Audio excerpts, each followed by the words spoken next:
আপনারা দেখলেন যে একজন রিক্সাওয়ালা, গরিব রিক্সাওয়ালা 15ই আগস্ট সে গিয়েছিল 32 নম্বরে একটু ফুল কিনে। গরিব মানুষ, সে তার নিজের কামাই টাকা দিয়ে একটা ফুল কিনে সে গিয়েছে ফুল দিতে। তাকে মেরে তার ফুলটা ছিঁড়ে ফেলে দিয়ে তাকে পুলিশের সোপর্দ করেছে। পুলিশ নিয়ে তাকে হত্যা ষড়যন্ত্রকারী হিসেবে মামলা করে জেলে পুরে দিয়েছিল। কাজে এই হত্যা মামলার যে কি মেরিট সেটা থেকে বুঝতে পারেন জনগণ। এখান থেকে তাদের বোঝা উচিত যে যাকে ইচ্ছে তাকে, সবার বিরুদ্ধে হত্যা মামলা। চিফ জাস্টিস ছিলেন সাবেক চিফ জাস্টিস খায়রুল হক সাহেব, তাকে হাত করা পড়িয়ে তার বিরুদ্ধে হত্যা মামলা। আর আওয়ামী লীগের সকল নেতা কর্মী, তার 5-6 লাখ নেতা কর্মীর বিরুদ্ধে মামলা, অধিকাংশই সব হত্যা মামলা। হত্যা বা বিস্ফোরক এই মামলা আছে। তারপর আসার সাথে দুর্নীতির মামলা। আমরা দুর্নীতি করতে যাবো কেন?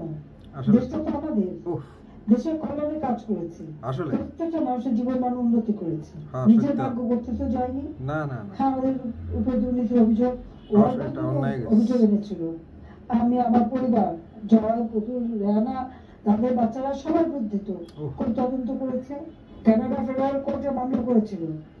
সব মামলার রায়ে স্পষ্ট বলেছিল সমস্ত অভিযোগ ভুয়া। আমরা জাতির পিতা বঙ্গবন্ধু শেখ মুজিবুর কন্যা, আমরা এখানে দুর্নীতি করতে আসিনি। আমরা জনগণের কল্যাণ করতে, ভাগ্য পরিবর্তন করতে, সেটাই সম্ভব। কিন্তু আজকে ইউনূস সে ক্ষমতায় কি করছে? আওয়ামী লীগের নেতা কর্মী, তাদের আত্মীয়, পরিবার, পরিচয় কাউকে বাদ দিচ্ছে না। সবার বিরুদ্ধে মামলা। মানে হয়রানি করার একটা সীমা থাকে। নাম নেওয়া যাবে না, আওয়ামী লীগ নিষিদ্ধ। আওয়ামী লীগের নিবন্ধন বাতিল করে দেয়। কত বড় দুঃসাহস! আজকে একদম স্পষ্ট কথা, আওয়ামী লীগের অবরত নেতা কর্মী, তাদেরকে গ্রেপ্তার শুধু না, যারা মুক্তিযোদ্ধা সিনিয়র নেতারা, তাদের হাতে হাত করা পরিয়ে পরিয়ে নিয়ে যায়।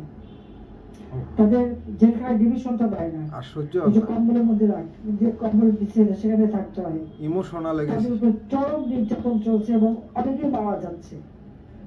যখন মনুষ্য অবস্থা হয় তখন তাদেরকে হাসপাতাল নিয়ে বলে হার্ট ফেল।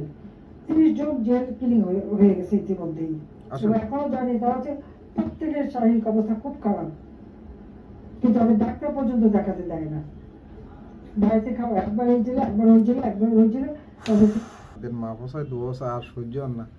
হেডলাইন দেখি গেছিলাম হুনবেল্লা বলি কি নির্বাচন নিয়ে নতুন ফর্মুলা দিছে। নির্বাচনের ফর্মুলা এখন এটা করতে লইতে হবো, যাক আঙ্গ এতই হওয়া কোয়াল।